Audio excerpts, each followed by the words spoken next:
Hello दोस्तों, तो स्वागत है आपका हमारे चैनल स्टडी 21 यूके में। तो दोस्तों हमारी अभी ये चौथी क्वेश्चन सीरीज चल रही है दोस्तों, जो आपके पटवारी, पुलिस इत्यादि ग्रुप सी एग्जाम के लिए काफ़ी महत्वपूर्ण है दोस्तों। तो अगर आपको वीडियो पसंद आती है तो चैनल को लाइक, शेयर और सब्सक्राइब जरूर कर दें दोस्तों, क्योंकि ये सीरीज आपके लिए बहुत इम्पोर्टेंट है। तो चलिए शुरू करते हैं। आज का पहला क्वेश्चन हमारा क्वेश्चन नंबर 61, जो हमारी चौथी क्वेश्चन सीरीज है दोस्तों, और आज का पहला। वर्ष 2015 में इटालियन कंपनी स्पेस डायनेमिक्स की मदद से किस स्थान पर देश का पहला भूकंप चेतावनी प्रणाली स्थापित की गई है? तो दोस्तों देश के किस स्थान पर पहली भूकंप चेतावनी प्रणाली स्थापित की गई है? तो किस कंपनी की? इटालियन कंपनी स्पेस डायनेमिक्स की मदद से। तो किस स्थान पर देश का पहला भूकंप चेतावनी प्रणाली केंद्र स्थापित किया गया? तो देहरादून में देश की पहली भूकंप चेतावनी प्रणाली स्थापित की गई है। तो दोस्तों क्या है इस भूकंप प्रणाली में? जब 5 तीव्रता से अधिक का भूकंप हो, 5 या 5 तीव्रता से अधिक का भूकंप हो, तो ये जो प्रणाली है ये आपको 1 से 40 सेकंड पूर्व ही, भूकंप आने के 1 से 40 सेकंड पूर्व ही आपको इसके बारे में चेतावनी प्रदान कर देगा। तो ये है दोस्तों भूकंप चेतावनी प्रणाली, जो उत्तराखंड के देहरादून में स्थापित की गई है इटालियन कंपनी स्पेस डायनेमिक्स की मदद से। अगर भूकंप 5 तीव्रता से अधिक का होगा तो दोस्तों ये आपको 1 से 40 सेकंड पूर्व ही आपको चेतावनी दे देगा कि भूकंप आने वाला है। तो अगला क्वेश्चन दोस्तों, पुस्तक स्वतंत्रता में उत्तराखंड की पत्रकारिता के लेखक कौन है? तो पुस्तक स्वतंत्रता में उत्तराखंड की पत्रकारिता के लेखक कौन है दोस्तों? तो इसका आंसर हो जाएगा आपका ऑप्शन नंबर ए, जय सिंह रावत पुस्तक स्वतंत्रता में उत्तराखंड की पत्रकारिता के लेखक हैं। और दोस्तों इस पुस्तक का विमोचन या प्रकाशन सितंबर 2019 में किया गया, सितंबर 2019 में। इसलिए आपके करंट अफेयर्स का काफ़ी इम्पोर्टेंट क्वेश्चन हो जाता है। और किसने किया? तो निशंक जी ने, रमेश पोखरियाल निशंक जी ने इस पुस्तक का विमोचन किया। और किस पे आधारित है दोस्तों ये पुस्तक? तो जो स्वतंत्रता आंदोलन चले थे उनमें पत्रकारों ने कितना संघर्ष किया, वो बताती है ये पुस्तक कि पत्रकारों ने कितना संघर्ष किया स्वतंत्रता आंदोलन के दौरान। तो ये सितंबर 2019 में इसका प्रकाशन किया गया रमेश पोखरियाल निशंक द्वारा। और इसके रचयिता या लेखक कौन है? तो जय सिंह रावत इसके लेखक हैं। अगला क्वेश्चन, नैना देवी हिमालयन पक्षी विहार की स्थापना किस वर्ष की गई? जो नैना देवी हिमालयन पक्षी विहार है दोस्तों, इसकी स्थापना किस वर्ष की गई? तो इसकी स्थापना दोस्तों 2015 में की गई। और कहाँ है स्थित दोस्तों नैना देवी हिमालयन पक्षी विहार? तो ये नैनीताल जनपद में। कहाँ स्थित है? नैनीताल जनपद में स्थित है नैना देवी हिमालयन पक्षी विहार। नैनी से और नैना देवी, तो नैनीताल जनपद में स्थित है नैना देवी हिमालयन पक्षी विहार। इसकी स्थापना 2015 में की गई है दोस्तों, रामगंगा नदी के तट पर।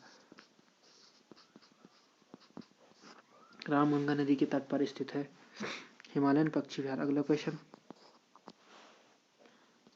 प्रदेश के शहीद सैनिकों की स्मृति में किस वर्ष देहरादून में प्रथम वॉर मेमोरियल की स्थापना की गई? तो प्रदेश के शहीद सैनिकों की स्मृति में किस वर्ष देहरादून में प्रथम बार वॉर मेमोरियल की स्थापना की गई है दोस्तों? तो ये स्थापना शहीद सैनिकों के सम्मान के लिए 2016 में की गई है, प्रदेश के शहीद सैनिकों के लिए। तो कहाँ की गई है ये? देहरादून में। देहरादून गढ़ी कैंट स्थित चीड़बाग नामक स्थान पर ये स्थापना की गई है वॉर मेमोरियल की। अगला क्वेश्चन दोस्तों, अत्रि मुनि आश्रम किस जनपद में स्थित है? तो दोस्तों आपका ऑप्शन अत्रि मुनि आश्रम चमोली जनपद में स्थित है। ऑप्शन नंबर ए सही हो जाएगा आपका। और कहाँ स्थित है? गोपेश्वर के पास, अनसुया देवी मंदिर के पास। अनसुया देवी मंदिर के पास ही स्थित है क्या? अत्रि मुनि आश्रम। और अनसुया देवी मंदिर कहाँ स्थित है? तो चमोली जनपद में स्थित है। और अत्रि मुनि आश्रम कहाँ, किस जनपद में स्थित है? तो ये भी चमोली जनपद में स्थित है। अगला क्वेश्चन, मानसी जोशी को जो उत्तराखंड से संबंधित है, इनका संबंध किस जनपद से है? तो मानसी जोशी दोस्तों जो उत्तराखंड से संबंधित है, इनका संबंध किस जनपद से है? इनका संबंध किस जनपद से, सॉरी दोस्तों, इसका संबंध किस खेल से होना चाहिए था यहाँ पे, और जनपद हो गया। तो इनका संबंध किस खेल से है दोस्तों? तो इनका संबंध है दोस्तों क्रिकेट से। मानसी जोशी क्या है? क्रिकेट से संबंधित खिलाड़ी है जो उत्तराखंड की निवासी हैं। अगला क्वेश्चन, घराट एंड चाय पुस्तक के लेखक कौन है? तो काफी इंपॉर्टेंट क्वेश्चन है दोस्तों। तो घराट एंड चाय पुस्तक के लेखक कौन है? रघुनंदन सिंह टोलिया जी घराट एंड चाय पुस्तक के लेखक हैं। अगला क्वेश्चन, गंगोत्री वन्यजीव विहार व गंगोत्री राष्ट्रीय उद्यान के पार्क में पर्यटकों के रजिस्ट्रेशन हेतु ऑनलाइन विंडो सिस्टम है। तो इनमें से कौन सा ऑनलाइन विंडो सिस्टम है दोस्तों? गोविंद वन्यजीव विहार व गंगोत्री राष्ट्रीय उद्यान के पार्क में पर्यटकों के एंट्री हेतु रजिस्ट्रेशन हेतु जारी ऑनलाइन विंडो सिस्टम। तो कौन सा है दोस्तों? आपका ऑप्शन नंबर सी सही हो जाएगा, पथिक आपका ये विंडो सिस्टम है। और ऐसा करने वाला, पर्यटकों का रजिस्ट्रेशन करने वाला,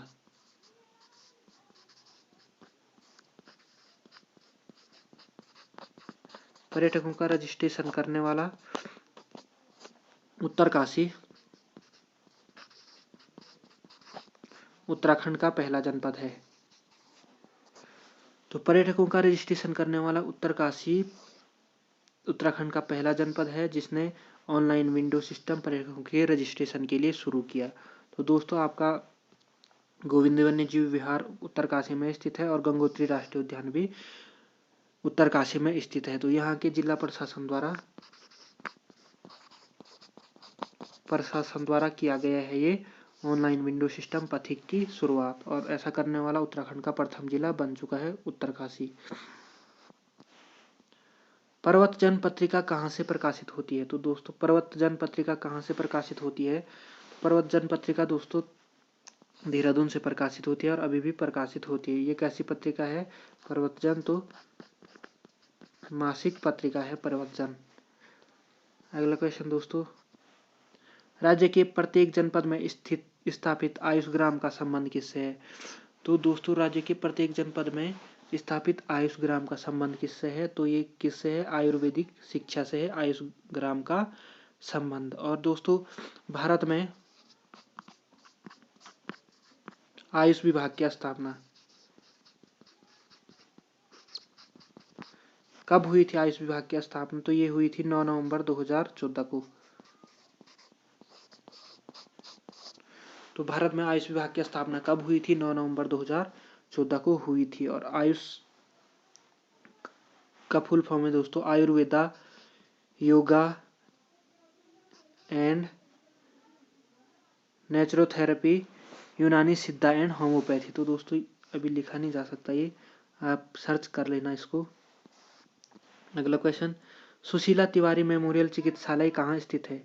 तो सुशीला तिवारी मेमोरियल चिकित्सालय कहाँ स्थित है दोस्तों? तो ये हल्द्वानी में स्थित है। अगला क्वेश्चन दोस्तों, राज्य की लोकसभा सीटों में से कुल आरक्षित सीटों की संख्या कितनी है? तो राज्य में जो जितनी लोकसभा सीटें हैं उनमें से कुल आरक्षित सीटों की संख्या कितनी है? तो राज्य में कुल कितनी लोकसभा सीटें हैं दोस्तों? राज्य में 5 लोकसभा सीटें हैं। कौन कौन सी है? पौड़ी, टिहरी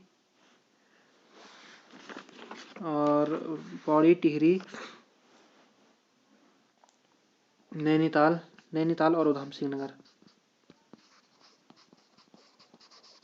ये एक ही लोकसभा सीट है, नैनीताल उधम सिंह नगर और आपकी हरिद्वार और अल्मोड़ा।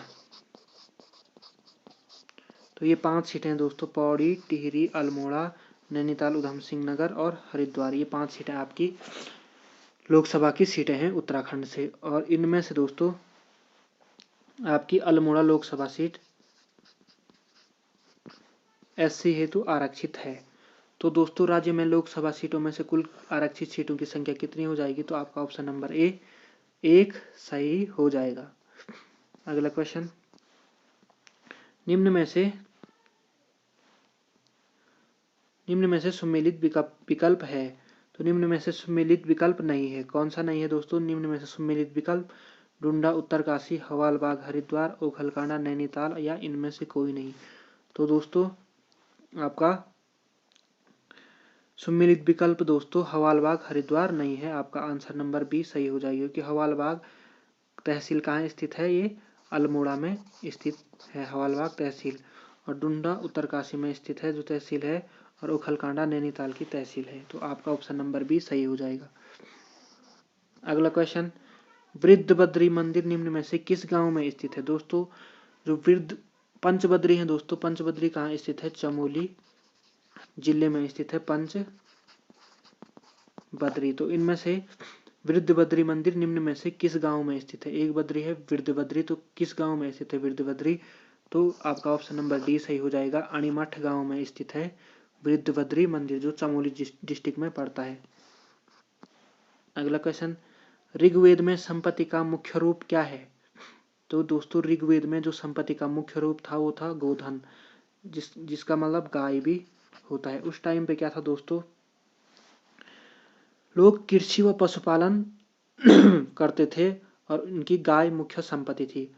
तो इसलिए ऋग्वेदिक कालीन मुख्य संपत्ति का मुख्य रूप क्या है? गोधन। और इससे हम जैसे कोई सामान खरीदते उस टाइम पे तो गाय देते थे, जैसे आजकल हम पैसे देते हैं उस टाइम पे गाय देते थे। तो ऋग्वेदिक कालीन संपत्ति का मुख्य रूप क्या था? तो गोधन था।